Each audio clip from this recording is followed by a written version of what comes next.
MVP Al McGinnis represent Canada. Our reigning Patrick Division champion Capitals and hard-hitting defenseman Scott Stevens represent the United States.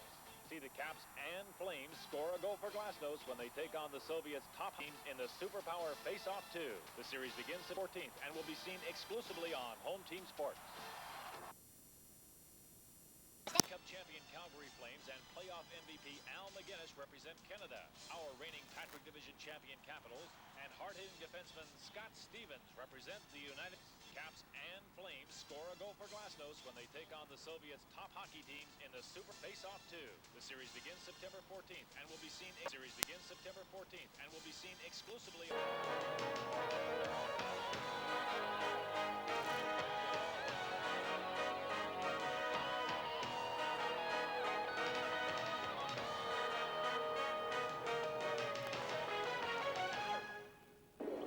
Leningrad Sports and Concert Complex is very much a statement of the Soviets' commitment to sports.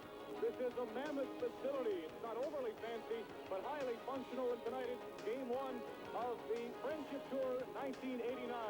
The Superpower Face-Off, as the Soviet Union, represented this evening by Khimik, plays host to the Stanley Cup champion Calgary Flames. Good evening and welcome to all our viewers on Sports Channel America. I'm Ron McLean. The Flames arrived in Leningrad 48 hours ago after a one-week stint in Czechoslovakia, where they played 2 games against the Czechoslovakian national side.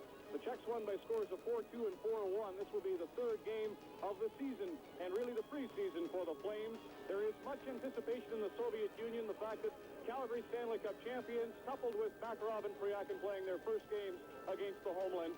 So we'll have that action for you coming up from Leningrad in just a moment. To the Czech national team, but Harry, the Calgary Flames faced a very tough opponent in those 2 games in Czechoslovakia.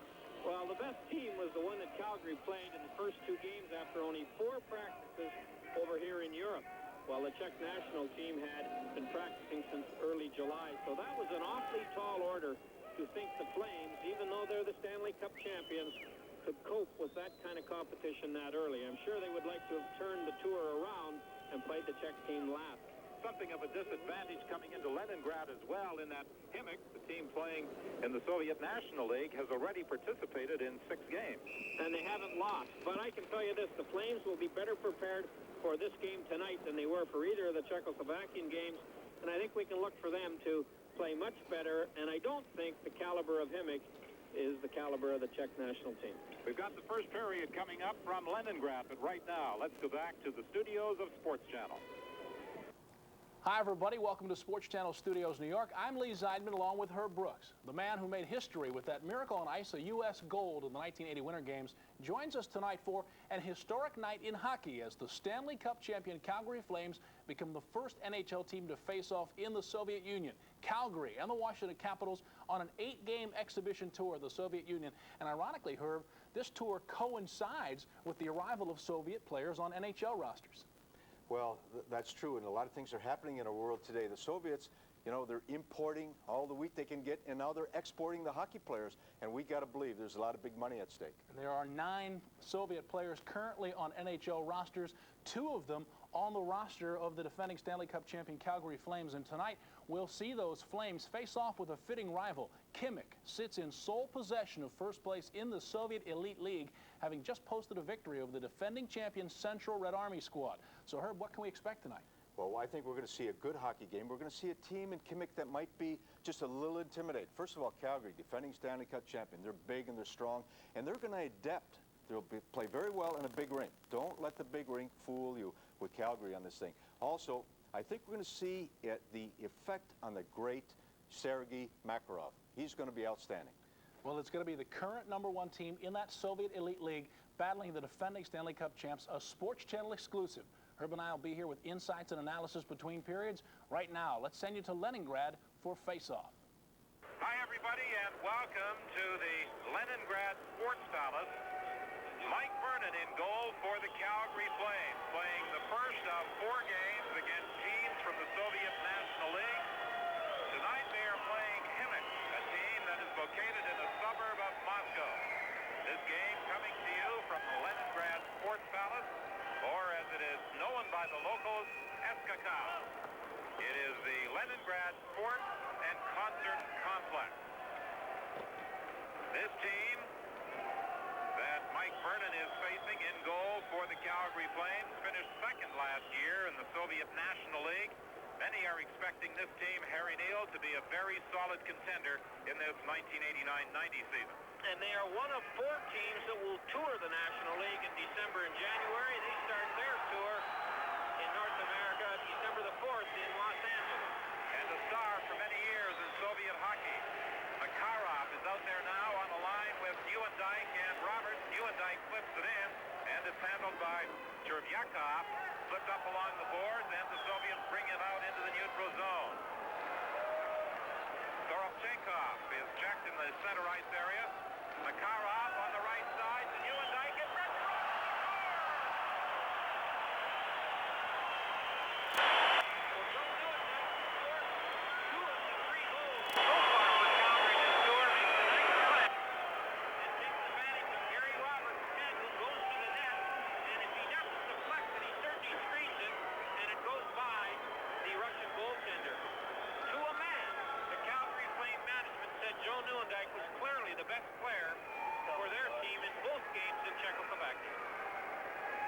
I don't know whether Makarov will draw an assist on the goal or not, but he made the play. Quite often they only award 1 assist in international hockey, but it was Makarov, cross ice to Neuendijk, to Roberts, who deflected it in. So it's 1-0, the Calgary Flames leading.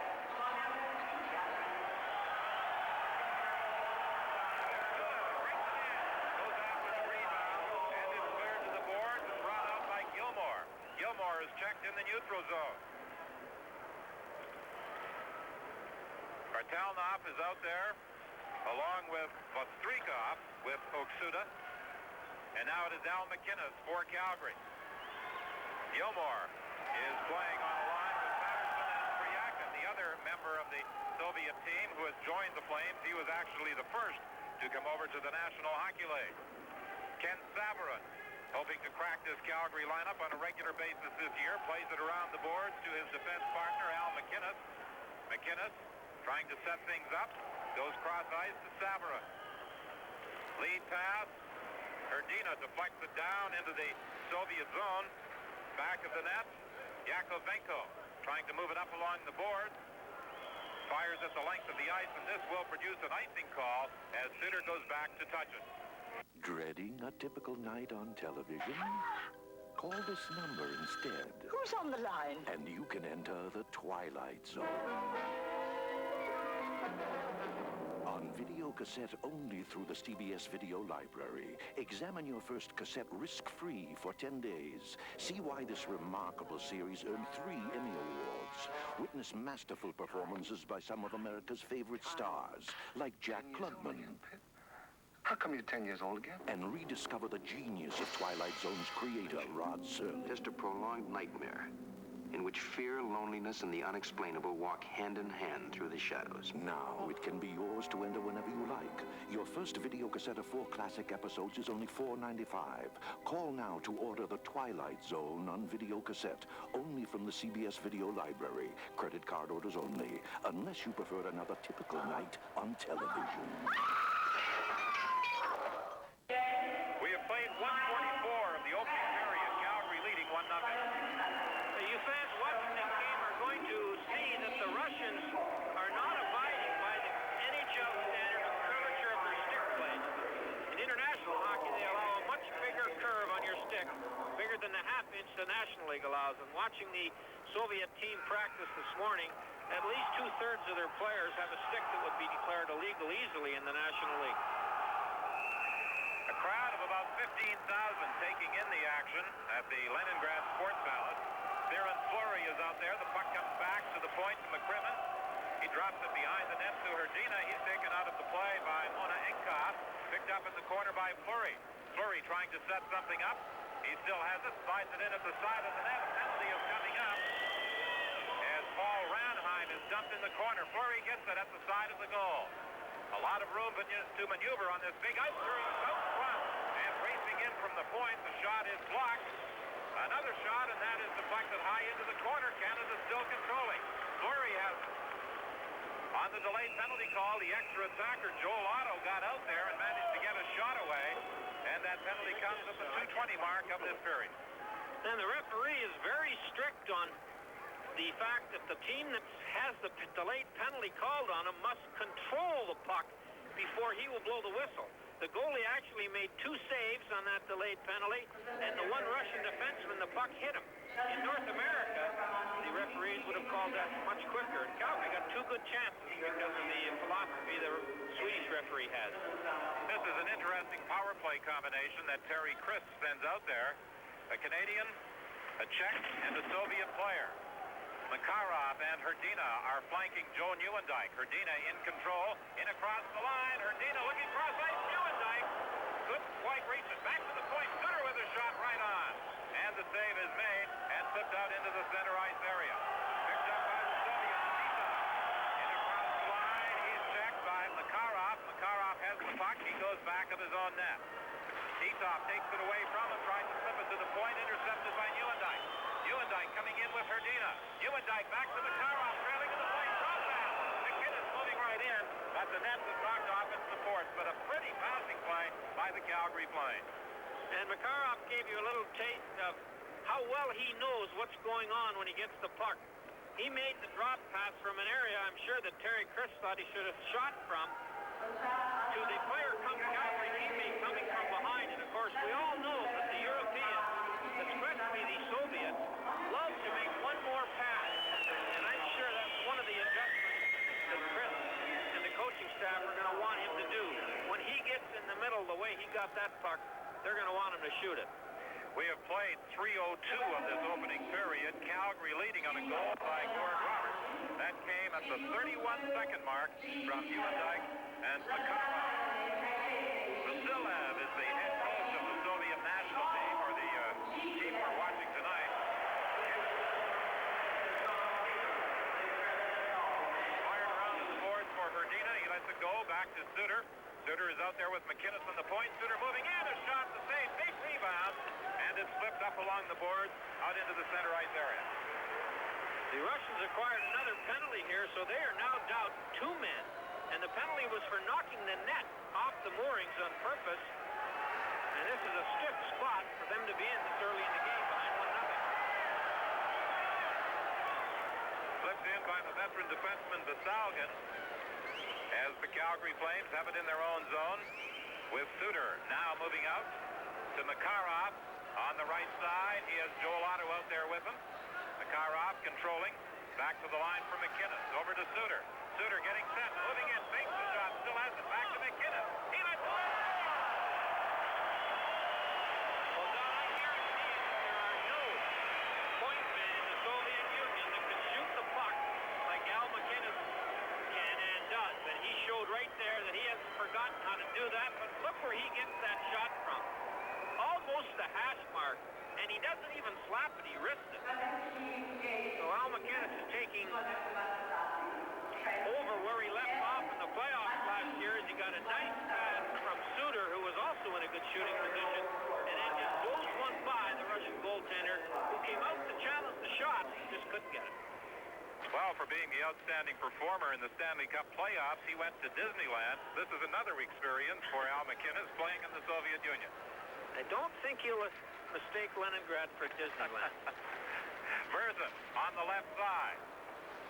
The Calgary Flames still holding a man advantage. They lead 2-0. Loose puck in the corner, picked up by the Soviets. Monahenkov gets it out into the neutral zone.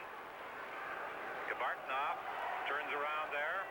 Now it's Malgin. Malgin to Kabartnov in front. He's tied up. Couldn't get a shot away. Good job of getting back in the play by Dana Murzin. Now it's Fleury in across the line with Joel Otto. Fleury turning in the corner. Back to the point. Over to Murzin. Murzin in front. Gilmore couldn't get a stick on it. It was deflected past him. McCrimmon to Murzin. Murzin being watched in that neutral zone to Joel Otto. He flipped it up for Fleury as the penalized player. Smirnov comes back on the ice, and Khimik is playing at full strength. Rink-wide pass to Kabartnov. He's knocked down. The puck is centered, winds up in the uniform uniform of Rick Mattress, and he plays it ahead to Jim Poplinski. With Gilmore, back to Poplinski. Nice move. He had it get just a little too far ahead of him. He couldn't control it as it slid to the goal mouth and was cleared away by Chervyakov. Now along the boards, it is Saveran leaving it there for Tim Hunter. The Flames have 13 forwards and 7 defensemen dressed for this game. Well, in this league, they're allowed to dress 20 skaters and 2 goalies. And we know that the Russian teams love to play those units of 5. So this way, with 22 dressed, they have 4 units of 5 plus their 2 goaltenders. And they keep them playing in that style almost entirely. For Calgary, it's a unique situation, and one that they're not used to.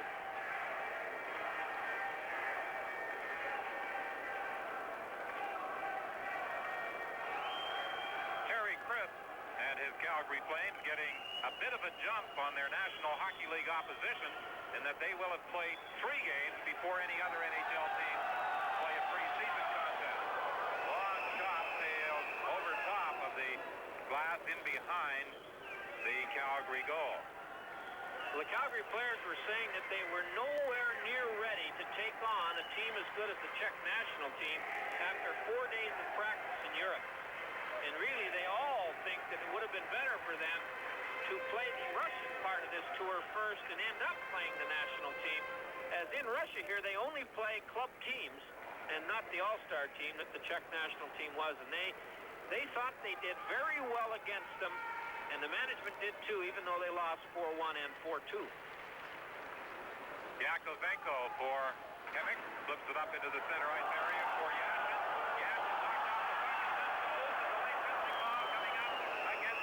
Flames, and the whistle finally goes as the puck is slipped out into the center ice area. But that scoring opportunity by Yashin represents the best chance that Khimik has had so far in the game. Probably the only chance, Don, and it was a nice poke check on the play by goaltender Mike Vernon. Saveran gets the penalty, and we'll have a look at the Soviet-style power play. That penalty comes at 6:23 of this opening period, with Calgary leading Khimik by a score of 2-0. The Calgary Flames did an outstanding job during the National Hockey League season in the penalty-killing department. However, they are missing Joe Mullen. Mullen has not been with the team because of a serious illness in the family back home in New York. Fired down the ice by Joel Otto. Also missing tonight are McCollum and Bergquist. They have the flu. Mullen, as Don said. Gannett's not playing, and neither is McClellan. Puck deflected up over the boards and out of play directly in front of that Calgary bench. 6:54 remaining in this opening, or gone by in this opening period. 1:29, the time remaining in the penalty. The clock operates just a little differently in the Soviet Union and in most international arenas on this side of the ocean, in that it counts up to 20 minutes for each period rather than down as we are accustomed to at home. There's Saveran, the young defenseman who had a great year at Salt Lake City last year and is trying to crack this lineup for the Stanley Cup defending champion, Calgary Flames. Bartelnov bumps in the corner with Merzen, but the puck comes loose and it's fired down the ice by Roberts. Gary Roberts scoring the first goal of the game just 31 seconds into the opening period.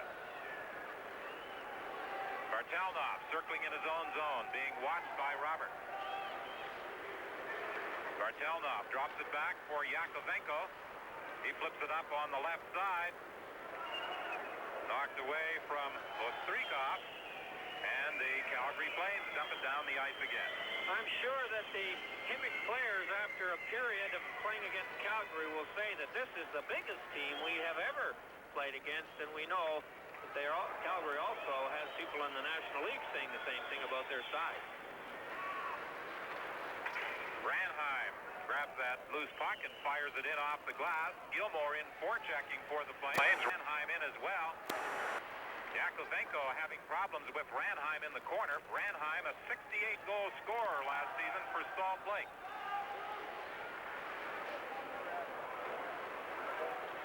Bartelnov.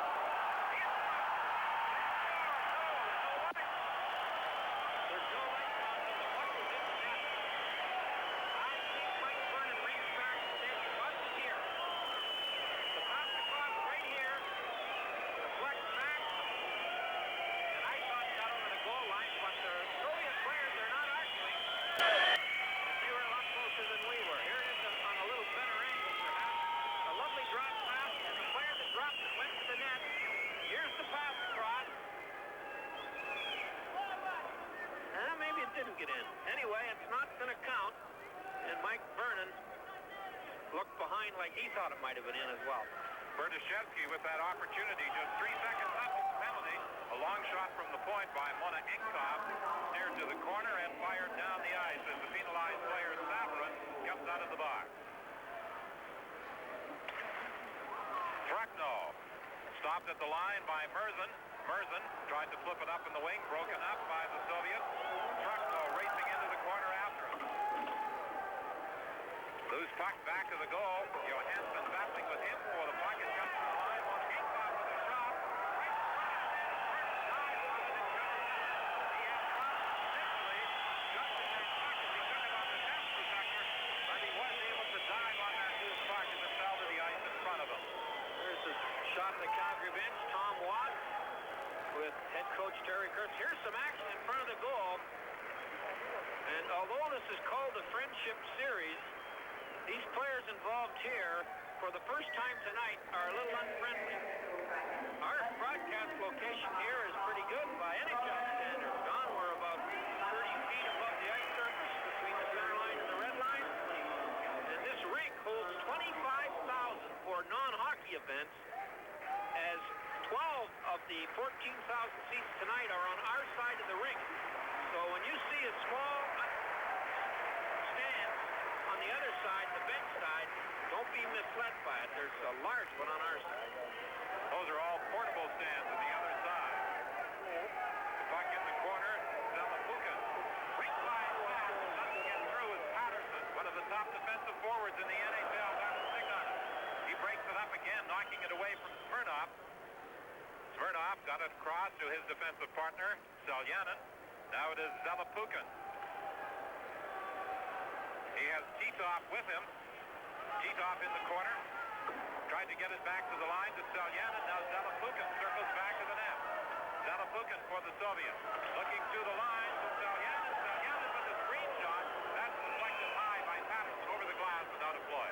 One of the big adjustments for the Flames playing on the big ice is the defensive zone coverage with the extra 15 feet of width, plus the net out about 4 feet further than it is in Canada. The defensemen have to be careful. When they take that trip to the corner, it's a long way back to the front of the goal. And a defenseman who likes to take people out in the defensive zone is going to find, with the extra step necessary to get close to his opponent, that gives him 1/2 second to get out of the way. And it's a tougher job, defensive zone coverage, in the rinks that are this big. Vesaugan fires it in. The centering attempt broken up by Hrdina. He got it to Gilmore, and Gilmore fires it down the ice. Chervyakov in the Soviet goal. Left it there. Vesaugan, the veteran defenseman for this Khimik team, brought it up into the neutral zone. Then it was fired down into Calgary territory. As the Flames attempt to fire it down the ice, it's deflected by Gilmore over the glass and out of play. We have passed the midpoint of period 1. 2-0 Calgary leading on a goal by Gary Roberts at 31 seconds and Al McInnes at 4:02. The McInnes goal on a 2-man power play. I've been off of them now for, well, in September it'll be 2 years. It wasn't as hard as I thought it. Flames and playoff MVP Al McInnes represent the NHL's best. The Patrick Division champion Washington Capitals and Scott Stevens bring the apple pie to the USSR.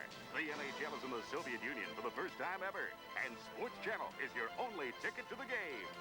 The Flames take on Sokol when we present live coverage of the Superpower Face-Off, 1 p.m. Eastern, 10 a.m. Pacific, only on Sports Channel, Saturday. Well, we had a nice sightseeing tour today, Don, after practice of the Winter Palace and Hermitage Museum. They had some paintings in there that I noticed don't exist in our houses back home. Many of them. Many by Picasso and Da Vinci. Loose puck along the boards in the Soviet zone, picked up by Malgin. He gets it ahead to Osugo, and it's offside. The referee from Sweden, Bern Johansson, and he arrived in Leningrad just an hour or so prior to the game. There was some concern that he might not make it in time for this first of the 4 Friendship Tour games that the Calgary Flames are playing in the Soviet Union. The Washington Capitals also touring through the Soviet Union, and they are playing similar teams to the Flames. Bartelnov starts out. Vonenkov breaking in on the right side, put on the brakes at the blue line. The puck goes loose in the corner, and Natras flips it around the board. Delayed penalty call coming up against the Calgary Flames. Vonenkov with a shot, it goes wide. Loose puck back of the net. Zalapukin trying to get it out front, goes to the point instead. Vonenkov gets away from one check, slides it in. Klemashov from the point got it and tried to flip it into the corner, but it went off a Calgary Flame, and now the delayed penalty call takes effect with Al MacInnis going off for Calgary. Well, the Flames are fortunate in one regard. They are not going to be down 2 men the way Khimik was, but they are going to have to kill another penalty off right on the heels of Gary Roberts coming back on the ice. And this Soviet team, they won't shoot the puck, it seems, and Calgary, a great penalty-killing team in the National League, are not going to give you many shots from the nice goal-scoring areas. Calgary in penalty killing was number 1 last year in the National Hockey League, an 82.9% proficiency rating. Well, when you're 1 in one of the specialty teams and 2 in the other, you often get a chance to wear that Stanley Cup ring, as will the Calgary Flames. Trucknell tried to slide it through for Klemashov. It went too far for him. It comes back to the point. In the slot, Klemashov couldn't get a shot away. Selyanin races in from the point. Berdichevsky is tied up. It comes loose. A shot from the point, and a good one by Selyanin just sails wide. Smirnov from the other side fired it wide. Berdichevsky back to the net, tried to center it, and it's fired down the ice by Joel Otto. Big kid 15 for the Soviets, Trucknell. He will not allow any Calgary defenseman to push him out from in front of the goal, and none of them could.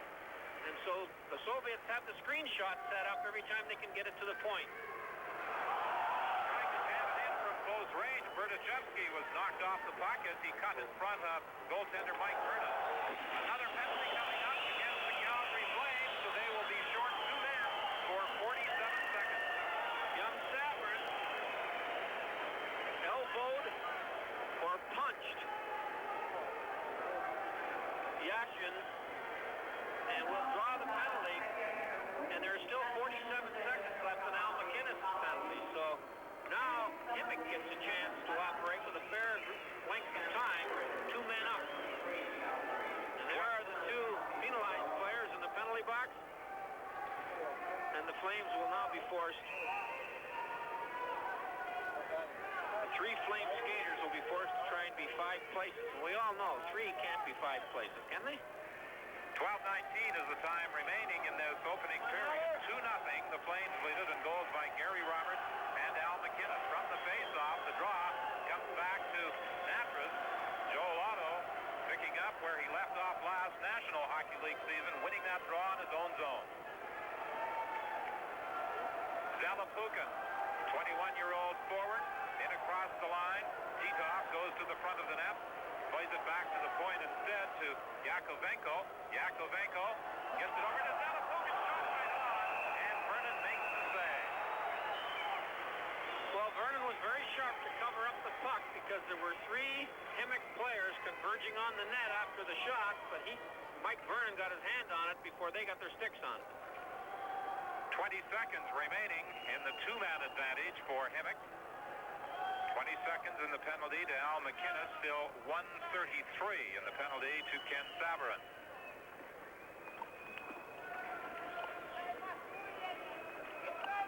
Face-off to the left of Vernon. Coach Terry Crisp indicated that he would split the goaltending chores in this game between Vernon, the starter, and Rick Wansley. And he did that in both the games against Czechoslovakia. Back to the line to Yakovenko. To Zalapukin. Back to Yakovenko, his shot. Deflected to the corner by Vernon. He got an arm up on that drive. Yakovenko with another shot. It doesn't get through. Zalapukin controlling it in the corner. Delapukin, cross ice, back to Yakovenko, his shot. Vernon makes the save, and the net is knocked off its support. Vernon is sent flying, and he protests to the referee, Johansson, that he was interfered with by the Soviet player as Al McInnes comes out on the ice. Well, you can see this strategy is the Soviet team wants to get the puck to the middle of the rink to number 3, Yakovenko, and then he takes the shot. And there's all kinds of traffic in front of the net after the shot's being taken. And once the puck's been into Calgary zone deep and they throw it quickly to the point, there's only one man that can come out in a hurry. And, of course, he can't get there fast enough. And the nets in this rink seem to come off a little easier than in most NHL rinks. But in this case, that was a break for the Calgary Flames.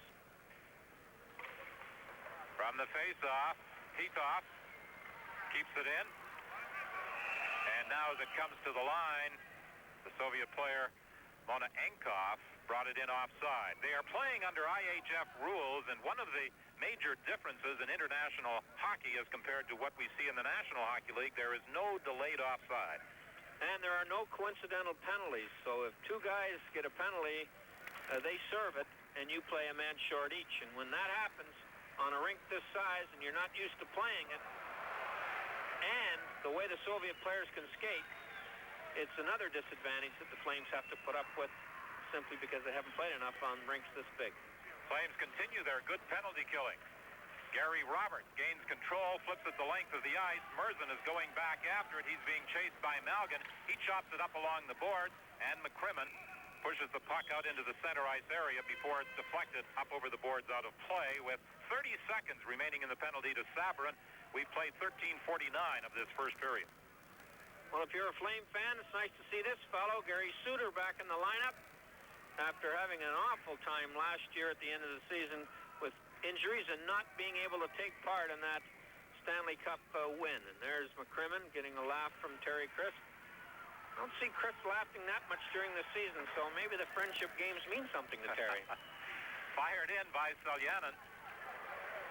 Berdichevsky checked back of the net. Trotno battling along the boards. 13 seconds remaining in the penalty. Smirnov manages to keep it in. Herdina couldn't get it out. Suter knocks down a centering attempt. He gets control. He fires at the length of the ice. And that's the end of the penalty to Ken Saveran as the Calgary Flames are back at full strength. 14:29 is the time gone by in this opening period. Johansson keeps it in. Flipped up along the boards and out. Johansson, who played with the Swedish national team, tried a pass that was broken up by the Soviets. Berdichevsky in across the line, working against Johansson. Johansson knocks him off the puck. Flips it up along the boards to Herdina. Long rink-wide pass for Ranheim. Ranheim drops it for Gilmore. Back to Ranheim. It's a score! And that's why he scored 68 goals for Salt Lake City. Well, great passing play. And one of the nice plays came on the pass over here to Gilmore. And then Ranheim just unloaded it very quickly. And another example of an ability goal scorers have. It's not how hard you shoot it many times. It's how quickly you can get it away. And Ranheim took the pass and got rid of the shot all in one motion. And the goaltender was still moving across to cut the angle down. And before he got it cut down, the puck was in the net. Well, Paul Baxter, who was the head coach in Salt Lake last year and has replaced Doug Risebrough as an assistant coach with the Flames, even he was shaking his head sitting up in the press box with us on that shot by young Ranheim, and he saw him score those 68 goals last year. That Baxter's probably going to tell everybody that he taught him to shoot it that well. I saw Baxter shoot. Merzin picks up the puck at his own line, dumps it into the corner. Yakovenko goes back after it. Nieuwendyk is on him almost immediately. Makarov in the corner as well, battling along the boards, couldn't get it loose, and the Soviets start out. Yakovenko on the right side for Oksuta. He takes Merzin in heavily against the boards. The puck comes loose. Bartalnov couldn't do anything with it. Yakovenko manages to keep it in. Oksuto cuts in front of the net, tried to slide it into the far corner past Vernon, but he stood his ground. The Soviets gained control again. They tried to flip it back to the point, broken up by the Calgary Flames. Makarov gets it to Roberts, and Roberts is bumped heavily in against the board. Boy, Roberts, who likes to throw those checks, really took a dandy from number 27 of the Soviet team, and Roberts didn't like it very much, and I wouldn't have either. That was a kind of a cheap shot from behind. Kozlov stepping into Roberts. Now the puck is loose in the Canadian zone. A battle behind the net for that puck. Saveran managed to get it free to Joel Otto. He moves it ahead to Makarov. Al McInnes drives it in. Poplinski couldn't pick it up off the end board. Now it's Joel Otto. Tried to go cross ice with it. Knocked away by Zalapukin. Zalapukin drop pass for Titov. It goes off his skate to the corner.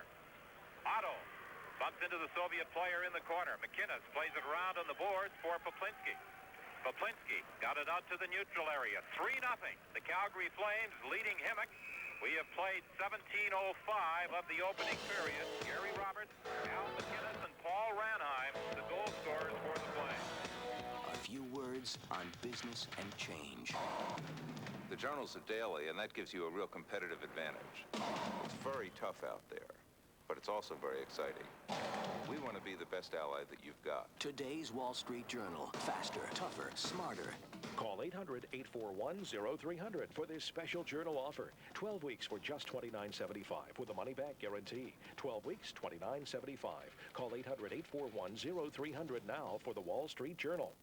Gretzky. Putting it on Gretzky's stick. He shoots. He scores! Lemieux. Vernon. Back up the wing. It comes to Tandy. Blast one. Oh, and that one snapped out of the air by Vernon. The blistering slap shot. The bone-crunching body checks. The joy of winning. Pocket pick by Murray. The shot. Hawks win! Hawks win! The National Hockey League returns to Sports Channel October 5th. Face-off just outside the Calgary line. Terry Crisp has to be pleased with the way his team has performed in both ends of the rink so far in this opening period. Well, the only real opportunities that his team has given Khimik have been on the power plays that Khimik has had. At even strength, the Soviet team hasn't mounted much of an offense. And I think it's a mistake for the Soviet team to try and pick up and make it a hitting game like they have for the last two shifts, because they're about half the size of many of the Calgary players, and in the third period that may prove to be a problem for the smaller but energetic Soviet team. Puck deflected over the glass and out of play. We've played 17:27 of this opening period. Yuri Hrdina was very disappointed at the two losses his team took in Prague, his hometown. He took 50 people from the Flames out to dinner as a guest of his in Prague. He's a very popular player among the Flames, and what a job he did when he stepped in there in Game 6 to help win the Stanley Cup for the Calgary Flames. They refer to him as Yuri Superstar after what he did in Czechoslovakia and how he is revered by his fellow countrymen.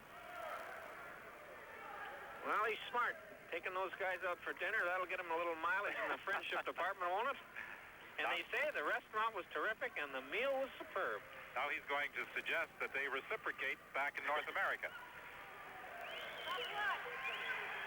Ranheim moves it ahead to Fleury, to Hrdina, just a little too far for the former Czech national.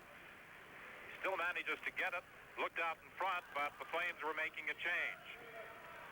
Yakovenko moved it ahead to Malgin. He tried to split the defense, and the puck is knocked into the corner by Vernon. A minute and a half left in this opening period. 3-0, the Flames lead it on goals by Roberts, McInnes, and Ranheim. Malgin into the slot for Berdichevsky. High shot, and that is flipped to the corner by Vernon. It ricochets off the boards and back into the neutral zone.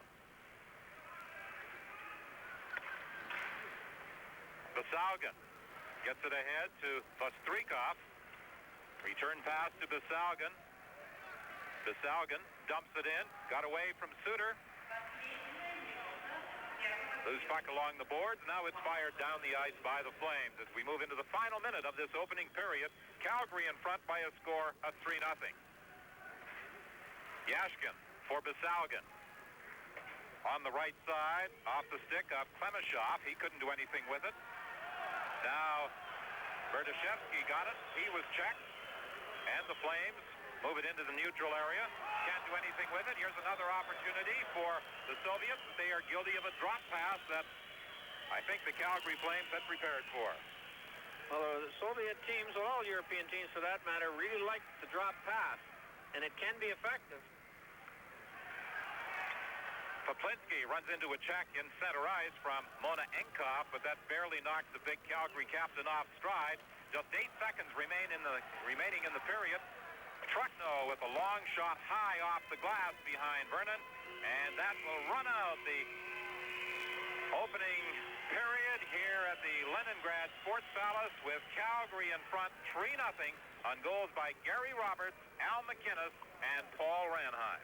Well, there was no question that Calgary was the superior team that period.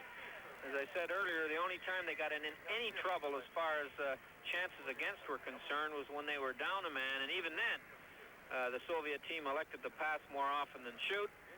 The game got a little chippy in the last, 4 or 5 minutes of the period, but then it stopped, and maybe the Russians found out that that wasn't a very good investment, trying to take the big Flames out.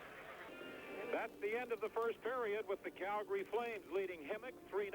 Now let's go back to the Sports Channel studio.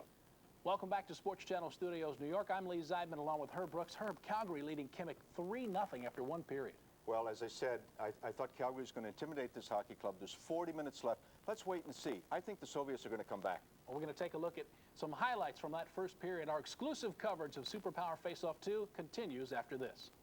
Asserting themselves against the Khimik club tonight.